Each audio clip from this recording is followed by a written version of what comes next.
प्रणाम गुरुदेव। मुझे एक बात और पूछनी थी आपसे।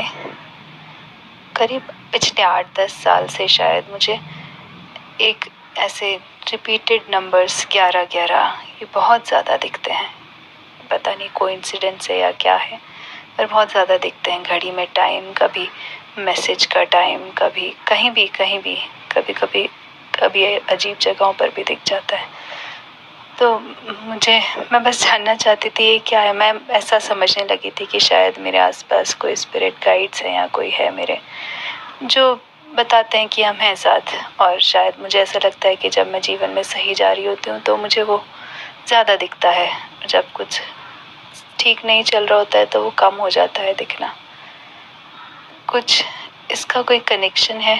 और जैसे आपने कहा कि आप तो मेरे पास, मैं कब बहुत समय से आपसे जुड़ी हूँ, तो कहीं आप ही तो नहीं होते हैं तब मेरे आसपास। अभी तक तो मैं जो भी होता है उसको थैंक यू बोल देती हूँ, बस तब आप होते हैं तो अब आप ही को थैंक यू बोलूँगी। Thank you Gurudev, thank you, love you गुरुदेव। प्रणाम। आमीन प्रज्ञा और बहुत सारे साधक और साधिकाओं, बहुत सारे वो लोग जो अंग विद्या में जो है विश्वास रखते हैं। कैसे हमें ये चीजें इशारा करती हैं, उनको समझाने की कोशिश कर रहा हूं। ठीक है, उससे पहले एक उदाहरण देता हूं, उसे जरूर सुने, क्योंकि मेरे इस उदाहरण को सुन के आप सारी चीजों को बहुत आराम से समझ सकते हैं। एक गरीब आदमी होता है, पत्नी होती है, 2-4 बच्चे भी होते हैं। सबका पालन पोषण जो है उसी के कंधे पे होता है। जाता है जंगलों में, लकड़ी चुनता है, लकड़ी इकट्ठी करता है और लकड़ी इकट्ठी करके जो है बाजार में बेचता है। 2-4 रुपये उसे मिलते हैं, उनसे घर का गुजारा नहीं हो पाता। बच्चे भी हैं, बच्चे बड़े भी हो रहे हैं, पत्नी भी है, कोई सुख सुविधा भी घर में नहीं होती। बच्चे, पत्नी सभी उसी पे चिल्लाते हैं कि घर का काम जो है वो तो तुम्हें ही करना है। अब वो बेचारा बहुत परेशान और दुखी हो जाता है। रोज जब जंगल में जाके लकड़ियां इकट्ठी करता है तो हर लकड़ी इकट्ठी करते वक्त एक ही मन में भावना होती है कि इस नर्क जैसे जीवन से तो मौत अच्छी है। क्यों जी रहा हूं? क्या मैं ही सब कुछ करूंगा? क्या ये लोग मेरा हाथ नहीं बटा सकते? मौत मिल जाए, मुक्ति पाऊं, यही सब कहता था और लकड़ियां बीनता था। एक दिन लकड़ियां बिन रहा था, अचानक एक भैंसे की, बैल की आवाज उससे सुनाई दी। जंगल में कोई जानवर आ गया और जानवर धीरे धीरे उसके पास आ रहा है। और जब जानवर पास आया तो उसने घबरा के देखा तो वो तो यमराज थे। यमराज ने कहा, इतने दिनों से प्रार्थना कर रहे थे, मैंने कहा चलो आज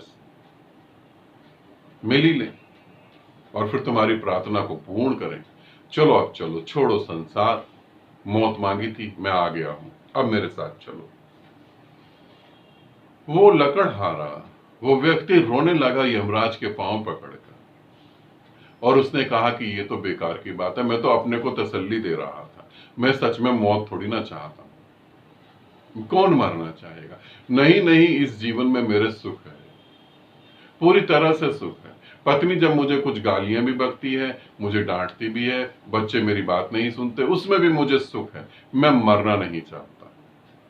यमराज ने कहा, जैसी तुम्हारी मर्जी, और वो चला गया। आमीन प्रज्ञा और सभी साधकों, इस बात को समझना। अब मैं बता रहा हूं कैसे तुम मन और मन से पार जाते हो, और मन से जब पार जाते हो और मन में जब होते हो, कैसे ब्रह्मांड जो है तुम्हें संकेत देता है, कैसे परमात्मा जो है तुम्हारी इच्छा को पूरा करता है। तो एक एक बात को समझने की कोशिश करना। जब तुम संसार में होते हो, संसार अर्थात मन, ध्यान रखना, संसार अर्थात मन, मन का ही सारा खेल है, मन का ही सारा विस्तार है। वो सारा मन का, तुम्हारा ये संसार जो है तुम्हारे मन का विस्तार है। तुम इस संसार में अपने मन के विस्तार में दुखी हो सकते हो, और यहीं बैठा हुआ बुद्ध जो है मन से जो मुक्त हो गया, उसको इस संसार में परमात्मा के अलावा कुछ नजर नहीं आता। दूसरी स्थिति में पहुंच गया। अब समझें एक एक शब्द को और एक एक बात को ध्यान से सुने। जब तुम कामना करते हो एक अच्छी जॉब की, एक अच्छे पति की, एक अच्छे बिजनेस की, अच्छे बच्चों की, अच्छे परिवार की, सुख की, तो वहां से तुम्हारी कामनाएं पूरी होने लगती हैं। उससे पहले तुम्हें संकेत मिलते हैं, फिर कुछ खास नंबर हैं जो तुम्हें दिखाई देने लगते हैं। वो खास नंबर तुम्हें दिखाई देते हैं, फिर कुछ और खास चीजें हैं वो जो तुम्हारे पास आती हैं। जैसे कहते हैं बटरफ्लाई तुम्हारे पास आने लगती हैं। कुछ खास बातें हैं जो तुम्हारे साथ घटने लगती हैं, जो एक चमत्कार से कम नहीं है। पानी की बूंदें तुम्हारे ऊपर गिरती हैं।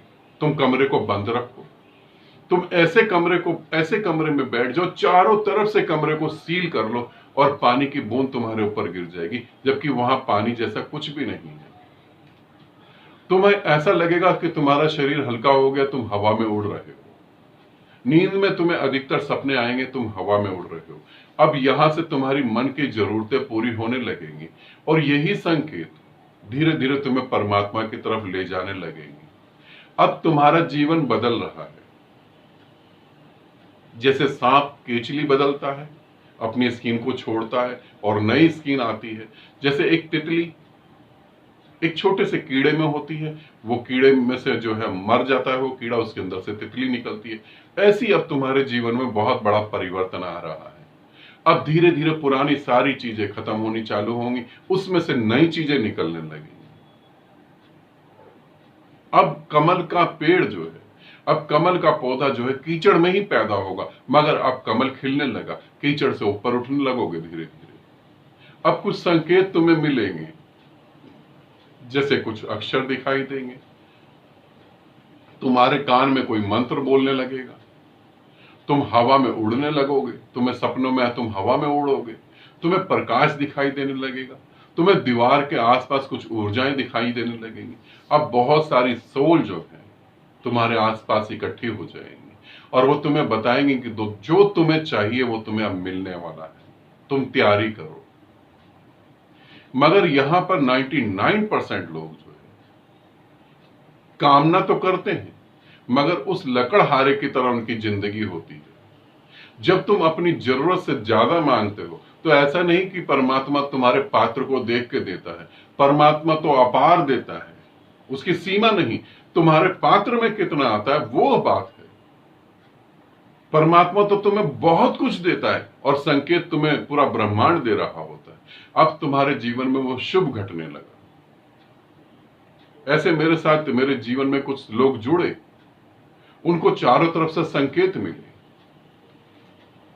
अब वो चारों तरफ से संकेत मिलने के बाद ये कंफर्म हुआ कि जो वो चाह रहे थे वही घटने वाला है, मगर कहीं अहंकार आड़े आ गया, कहीं भय आ गया और उनको पीछे हटना पड़ा। लकड़हारा अपनी पत्नी की गालियां सुन सकता है, बच्चों की बातें सुन सकता है, मगर आगे नहीं बढ़ सकता। उसी तरीके से तुम्हारे जीवन में भी यही होता है।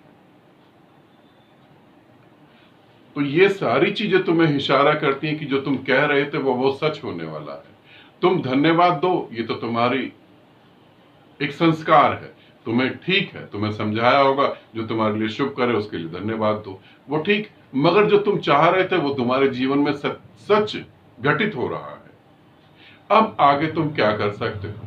अब तुम्हारी यात्रा बहुत तेजी से चलेगी। जीवन में जो चाहिए था तुम्हें, और जीवन में पैदा होने के बाद जो तुम्हें चाहिए था उसकी बात तो मैं नहीं कर रहा। जीवन में जिस चीज को पाने के लिए तुम जीवन में उतरे थे, जिस चीज को पाने के लिए तुमने जन्म लिया था, अब वो तुम्हारे साथ घटित होने वाला है।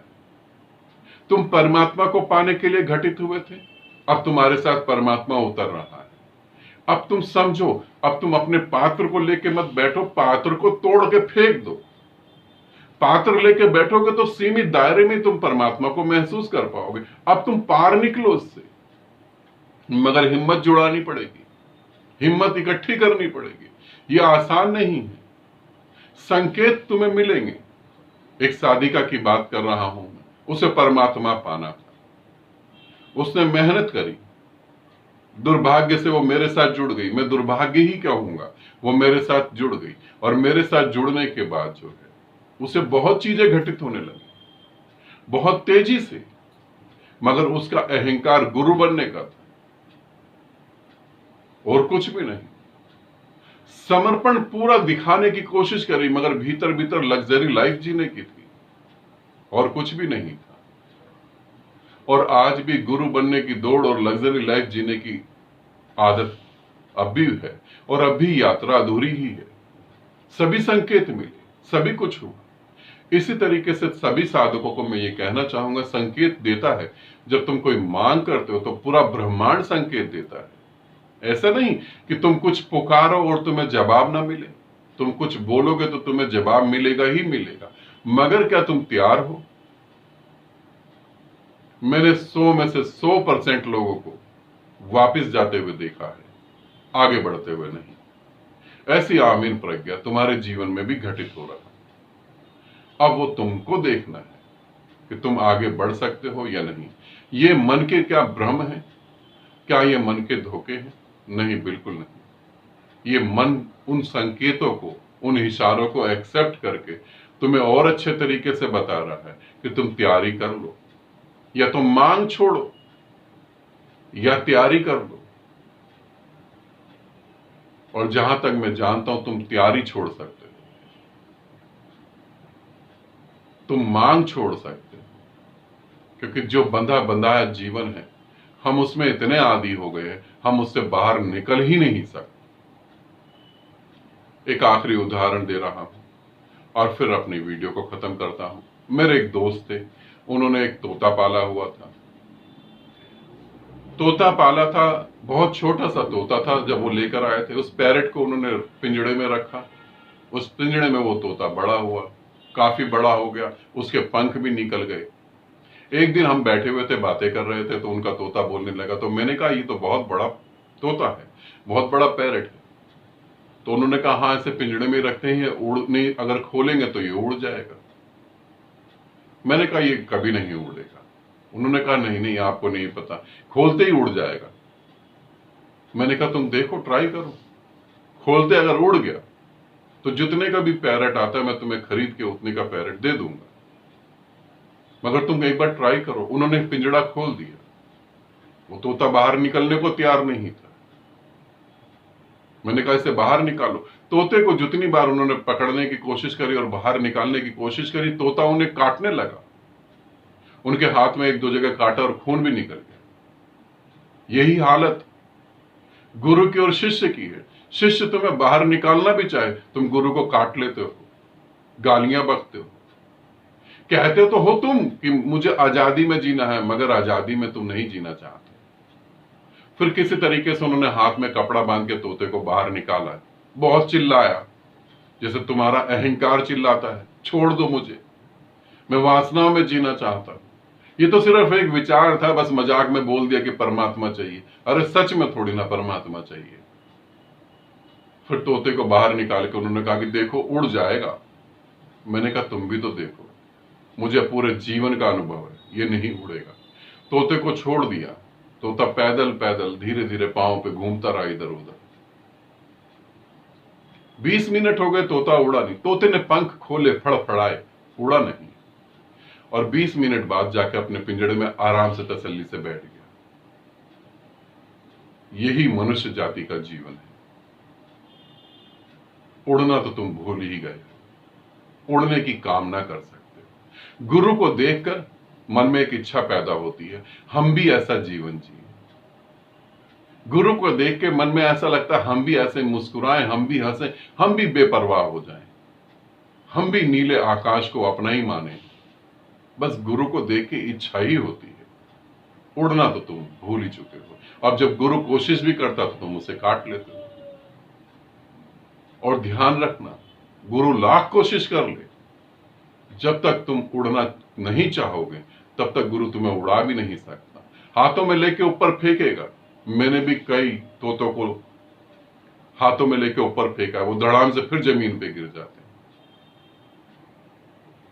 इसीलिए परमात्मा, ब्रह्मांड सभी तरीके से तुम्हें इशारे करता है, तुम उसे समझते भी हो।